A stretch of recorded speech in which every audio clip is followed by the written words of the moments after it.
এই ত্রিশূলে সেই শক্তি রয়েছে যা এই বিপদকে সমূলে বিনষ্ট করতে পারে। যে অশুভ শক্তি সৃষ্টিকে বিনষ্ট করার প্রচেষ্টা করছে, এই ত্রিশূলই তার বিনাশ করতে পারে।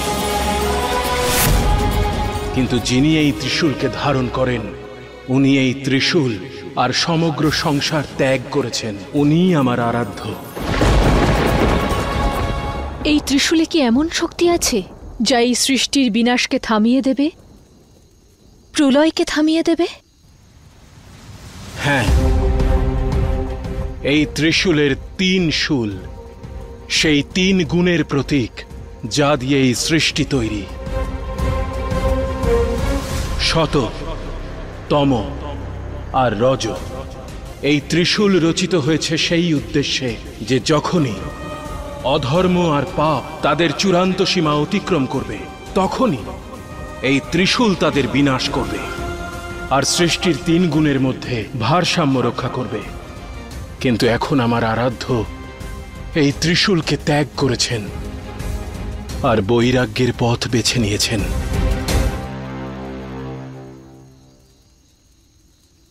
ভক্ত সে নয় যে চোখ বুজে নিজের আরাধ্যকে অনুসরণ করে।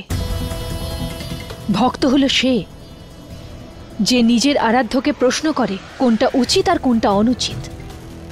যদি ওই ভক্ত এটা বুঝতে পারে যে কিছু অনুচিত হচ্ছে, তাহলে ওনার গিয়ে নিজের আরাধ্যকে জাগানো উচিত, তাকে সব জানানো উচিত। আপনি তো জানেন সংসারে আপনার আরাধ্যের আবশ্যক, তাহলে ওনাকে জাগানোর পরিবর্তে নিজে নিজের চোখ বুজে ওনার সিদ্ধান্তকে সমর্থন করছেন, ওনাকে অধর্ম আর অন্যায়ের পথে অগ্রসর হতে দিচ্ছেন। আমি আপনাকে বললাম তো, উনি কারো কথা শুনবেন না। উনি নিজের মনের ছাড়া আর কারো কথা শোনেন না। উনি যদি বৈরাগ্যের পথ বেছে নিয়ে থাকেন, এই ত্রিশূল ত্যাগ করেন, তাহলে ওনাকে কেউ বাধ্য করতে পারবে না এই ত্রিশূল পুনরায় ধারণ করতে। তাই আপনার কাছে আমার অনুরোধ যে আপনি যত শীঘ্র সম্ভব এই সত্যকে স্বীকার করে নিন।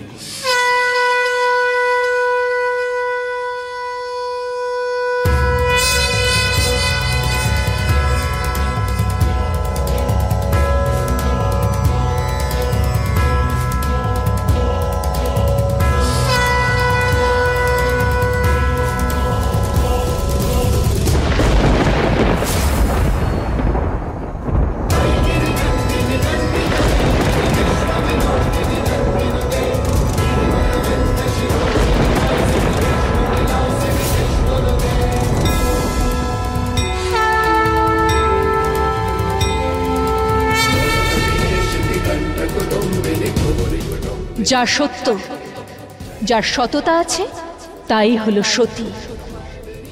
এবার স্বয়ং সতী আপনার আরাধ্যকে সত্যের আভাস দেবে। ওনাকে এটাই বোঝাবে সৃষ্টিকে প্রলয়ের হাত থেকে বাঁচানো ওনার কর্তব্য।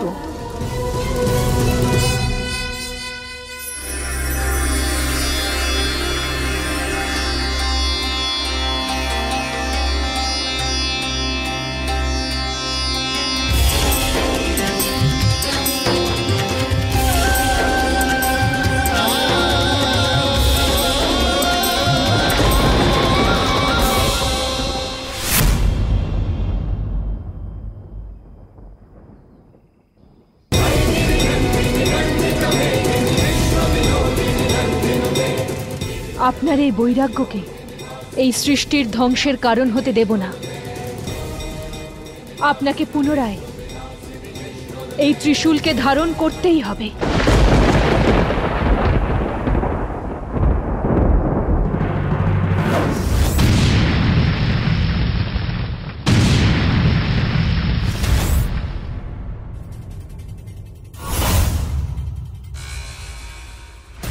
এই যুদ্ধ করতে এসে তুমি ভুল করছো ইন্দ্র।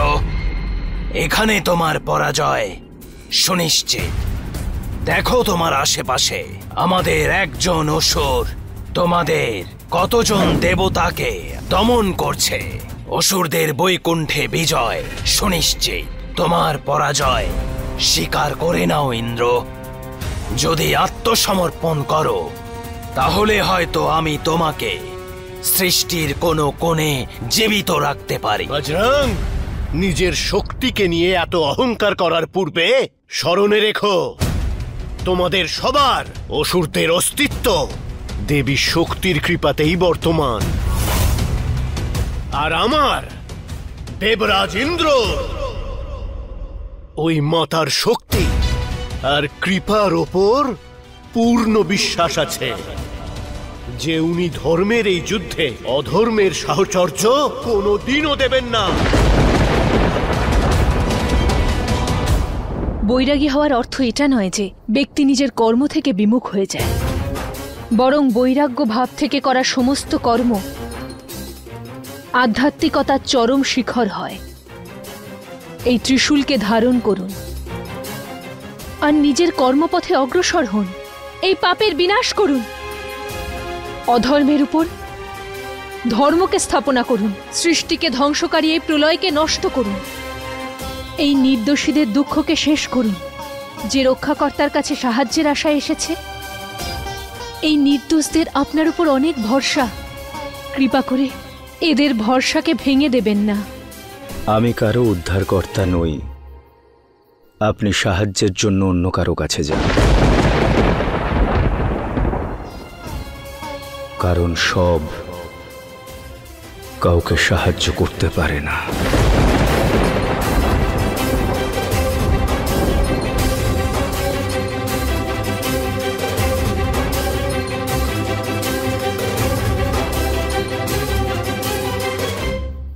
শিব,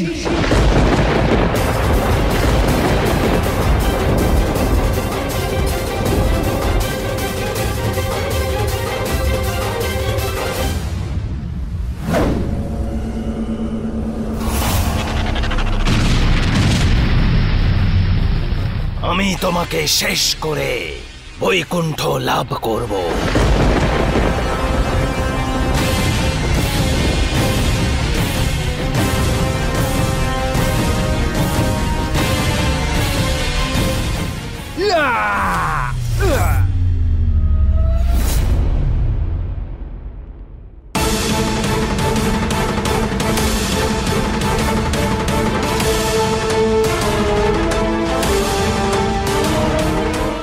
যদি বৈকুণ্ঠ অধিকার করতে হয় তাহলে যুদ্ধ বৈকুণ্ঠপতির সঙ্গে করতে হবে।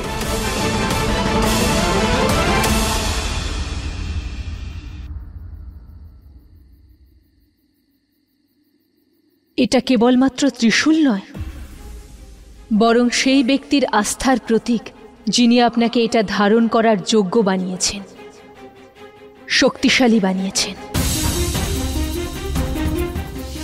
আমি হলাম সেই শক্তি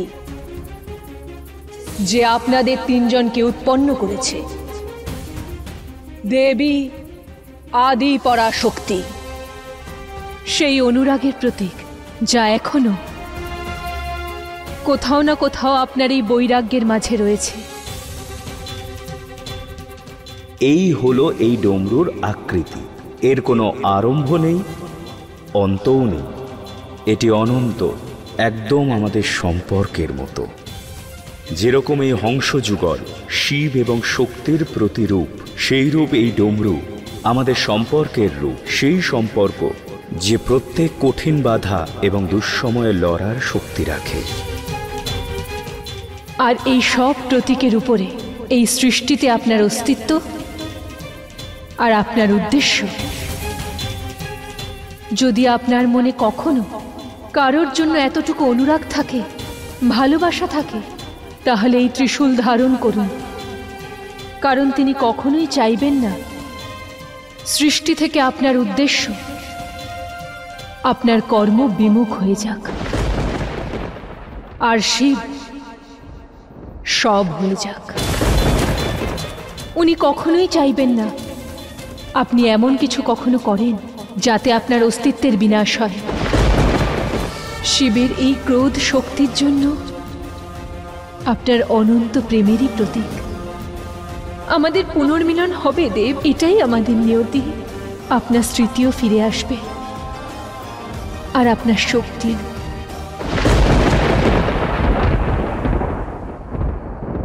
এই ত্রিশূল নিন শিব। शिवं शिवा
ধন্যবাদ দেবী।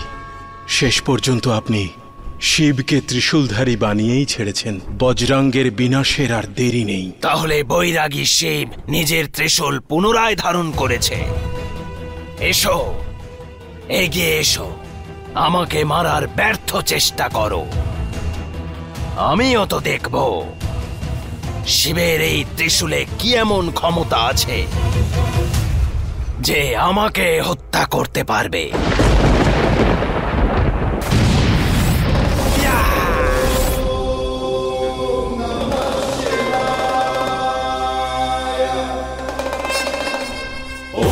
शिवं शिवा शिवं शिवा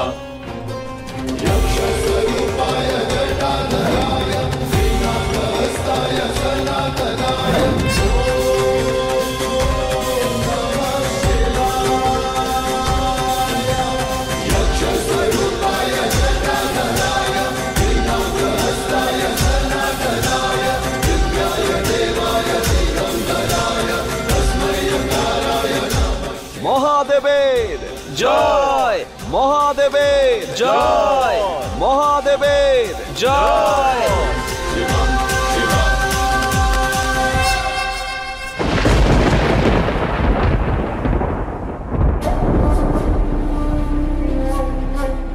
মাতা, সকল দেবতা ব্রহ্মলোক অধিকার করতে চান। ওনারা সবাই এখানেই আসছেন।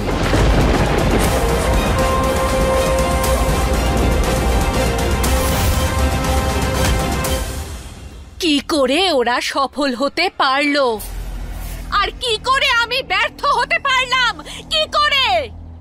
যার মৃত্যু শিব আর শক্তির মিলন ছাড়া অসম্ভব ছিল, সে এখানে নির্জীব অবস্থায় পড়ে আছে। বলো কিভাবে?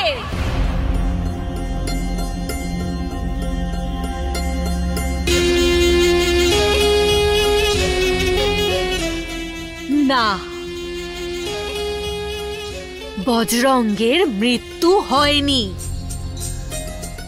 শুধুমাত্র এই মুহূর্তে নির্জীব হয়ে আছে। অর্থাৎ শিব আর শক্তি এখনো এক হতে পারেনি, কিন্তু কাছাকাছি এসেছে। আমায় যে করে হোক ওদের আটকাতে হবে। ওদের এক হওয়ার আগেই আমি ওদের আবার আলাদা করে দেব। আর তার জন্য আমি এমনই এক অস্ত্র তৈরি করতে চলেছি যা বজরঙ্গের শূন্য স্থানকে পূরণ করবে। মনে হচ্ছে দেবতারা এসে গেছেন।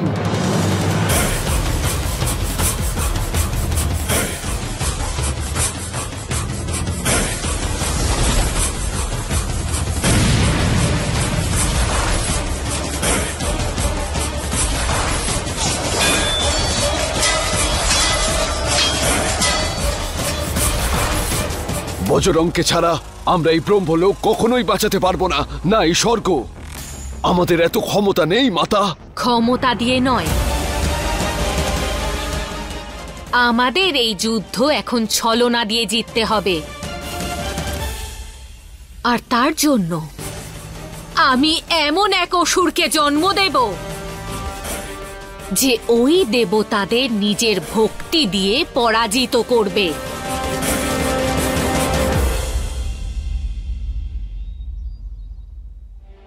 আপনার প্রতীক্ষা শেষ হতে চলেছে দেবী।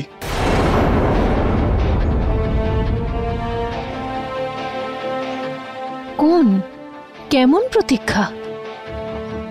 আপনি পুনরায় ওনাকে ত্রিশূলধারী বানিয়েছেন। উনি পাপের সংহারক হয়েছেন। শীঘ্রই সৃষ্টিতে ধর্মের স্থাপনা হবে, আর সৃষ্টি তার ভারসাম্য ফিরে পাবে। সৃষ্টি আবার ভারসাম্য ফিরে পাবে? এ আপনি কেমন করে জানলেন? এ তো কেবল সৃষ্টির সঞ্চালকই জানতে পারেন। হ্যাঁ, সৃষ্টিতে বিরাজমান যে কেউ এটা অনুমান করতে পারে, আর আমার এই অনুমান শীঘ্রই সত্য হবে। শীঘ্রই সৃষ্টিতে ভারসাম্য ফিরে আসবে।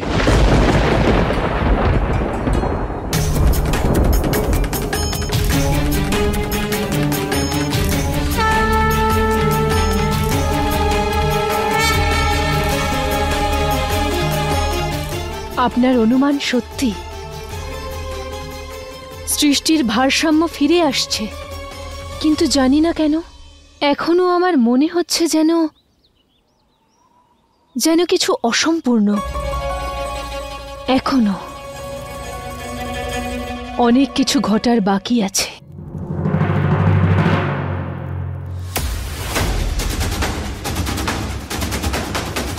নিজের পিতা বজরঙ্গের প্রতিশোধ নিতে হলে তোমায় এক্ষুনি এখানে আসতে হবে। অসুরদের রক্ষাকর্তা হতে হবে তোমায়, তারকাসুর।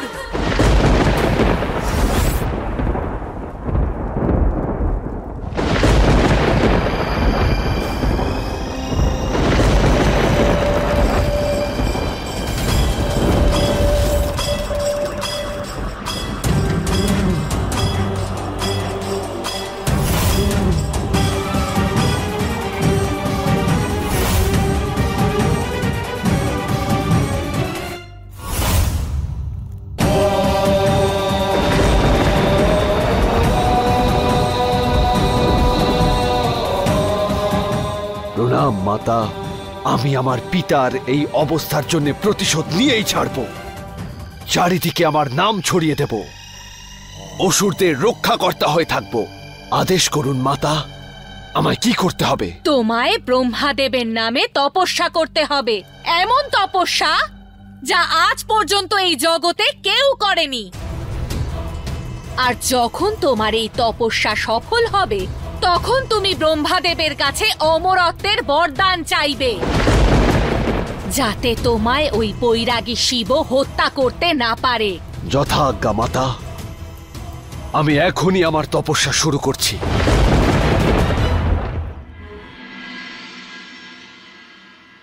সৃষ্টির এটাই নিয়ম। উচিত সামঞ্জস্য রক্ষা করার জন্য ধর্ম অধর্ম, পাপ পুণ্য সর্বদা পাশাপাশি থাকে। আর শিব এই সামঞ্জস্য পুনরায় রক্ষা করতে পেরেছেন, কারণ আপনি তাকে তার অস্তিত্ব আর বাস্তবিক উদ্দেশ্য স্মরণ করিয়ে ওনাকে পুনরায় ওনার দিব্যতায় ফিরিয়ে এনেছেন। আর সেই জন্যেই আমি আপনাকে প্রণাম জানাই।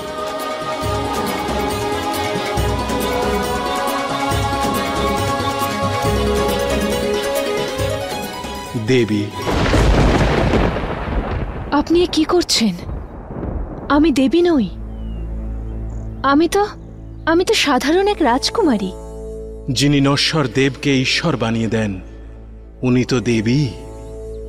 যিনি সংসারের দৈব নির্ধারণ করেন, তিনিই দেবী।